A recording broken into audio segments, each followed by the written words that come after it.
ఉదయకాలపు శుభములు తెలియజేస్తూ ఉన్నాను. వాక్యంలోనికి వెళ్దాం. దేవుని బిడ్డలారా, గమనించండి. ఈరోజు మన జీవితంలో నెమ్మది లేదా? మన జీవితంలో సమాధానం లేదా? మన జీవితంలో నిమ్మలం లేదా? అయితే ఈ ఉదయకాల సమయంలో ఒక ప్రశ్న వేసుకోవాలి. మన జీవితంలో ఒక ప్రశ్న ఈరోజు వేసుకున్నట్లయితే నిజంగా మనకి సమాధానం దొరుకుతుంది. ప్రియ దేవుని బిడ్డ, నేను దేవుని పక్షమా లేక ఆయనను ఎదిరించే పక్షమా?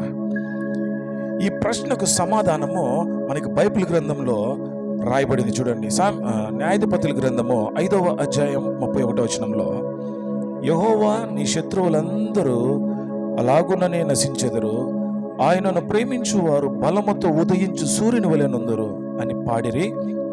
తరువాత దేశము 40 సంవత్సరములు నిమ్మలముగా నుండెను. ఈరోజు నీ జీవితంలో ఈ నిమ్మలము దొరకలేదంటే కారణం ఏంటో తెలుసా? నువ్వు ఎవరి పక్షంలో ఉన్నావు ఒకసారి ఆలోచన చేసుకో. దేవుణ్ణి ప్రేమించేవారు సూర్యుని వలె ప్రకాశిస్తారని బైబిల్ రాయబడింది.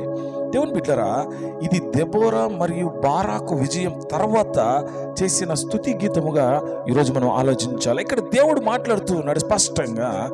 దేవునికి ఎదిరించేవారు నశించిపోతారు, దేవుణ్ణి ప్రేమించేవారు బలముతో వెలుగుతో ఎదుగుతారు అని రాయబడింది. ఇక్కడ సూర్యుడు అంటే ఒక విషయం మీరు జ్ఞాపకం చేసుకోవాలి. స్థిరమైన వెలుగు, అది రోజు రోజుకి పెరిగే ప్రకాశం, అది ఆగని బలం. అది గమనించండి.